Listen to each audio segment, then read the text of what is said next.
The FBI is now the lead investigator on this case. Right now, they are calling it an act of targeted violence. They're trying to figure out why 40-year-old Thomas Jacob Sanford drove into the Church of Jesus Christ of Latter-day Saints, then opened fire, and then set the church on fire. The investigation is ongoing. These first responders right now, they're in recovery mode. A 911 call came in at 10:25 Sunday morning. Within seconds, a Grand Blanc Township police officer and DNR officer were on scene. At 10:33, officers engaged in gunfire with the suspect in the parking lot of the church. That's where the suspect was shot and killed. No, I don't know how many people are unaccounted for at this time. We do know that there are some that are unaccounted for. 2 people have been found dead inside that church, according to Grand Blanc Township Police Chief William Rennie. 4 people, including the suspect, are dead. I will confirm that there were some suspected explosive devices that were located.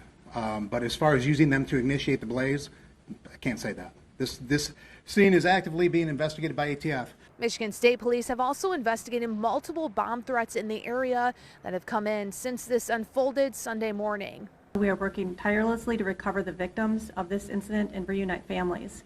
Multiple law enforcement agencies are doing this investigation. They also are commending the heroism inside the church. The community should remain vigilant, and anytime they see something suspicious, they should report it immediately. The heroism that we saw today, the people who responded in such a valiant way to protect the others, both law enforcement, fire department, EMS, everybody did an excellent job working together to keep people as safe as they possibly could. The FBI is asking anyone who might have information to call them and provide any tips to 1-800-CALL-FBI. You can also submit those tips online. They are working tirelessly to identify everyone who might still be inside that church. The investigation is ongoing right now to find out why this happened. For now, reporting in Grand Blanc Township, I'm Courtney Bennett. As I said, I'm here as the governor, but I'm also here as a fellow Michigander whose heart is breaking by another mass shooting in a place that is supposed to be defined by togetherness and a close-knit community here in Grand Blanc. As a state, we know the pain of this too well. We've seen gun violence in our schools, stores, parades, festivals, and our houses of worship. These are places that we go to feel connected, to feel safe, to be together. But today, this place has been shattered by bullets and broken glass. And this might be a familiar pain, but it hurts all the same. Every time. We cannot keep living our lives like this. I know that this community is reeling right now, and I want you to know that the state of Michigan has your back.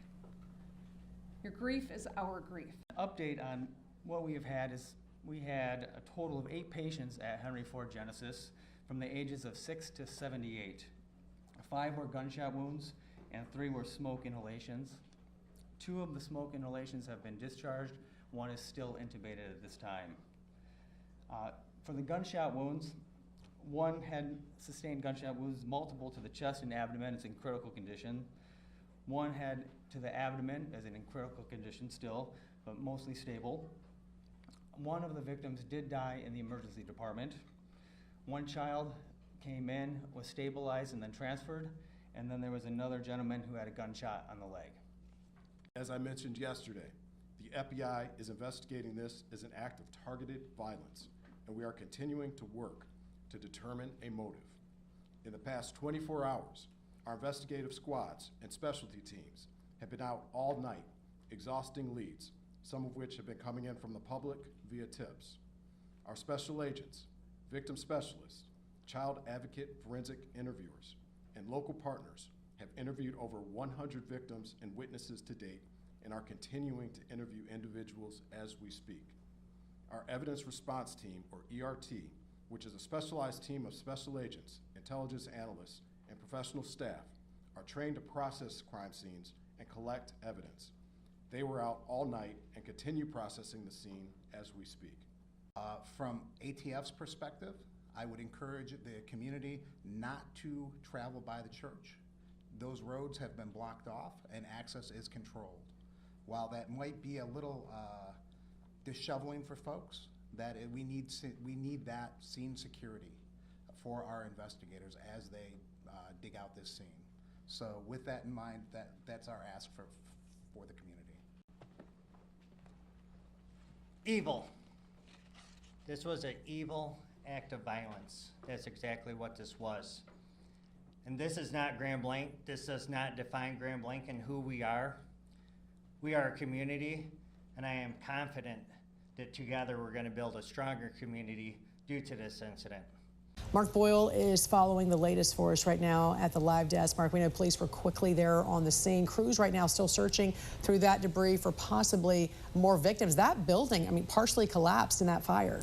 You can see why it partially collapsed. Jan, looking at the video here behind me, it was a massive fire. That thick black smoke could be seen for miles. The FBI is on the ground this morning as they work with local leaders to piece all this together. Here's the newest information right now on the victims and the suspect. In terms of the suspect who was killed in the shootout with police, is pictured there, Thomas Sanford. 10:25 a.m. is that timestamp right here. He drove his truck into the church really early on in this. There were lots of people inside at the time. He got out of the truck, started firing, and used gas to start that fire, so we know that. He also had an explosive device in the area in the truck. It wasn't clear if that was detonated or not. Meantime, investigators say there are more victims that could be found later today when they're sifting through all of that. The entire church has not been cleared because it's a total loss due to the fire. So these first responders right now, they're in recovery mode. They're trying to fight through all the debris from the fire. At least 2 bodies were recovered inside the church by firefighters, and police there say that more people could be found because they don't have the exact head count, the specific number of folks who were at church yesterday morning. Meantime, today, detectives are at the home of the suspect they say served in the Marines from June 2004 through 2008. He had also been deployed to Iraq for 7 months and currently lived nearby in Burton, which is just a few minutes down the street from where that church is located. We're following the story for you. Updates all morning here at the live desk.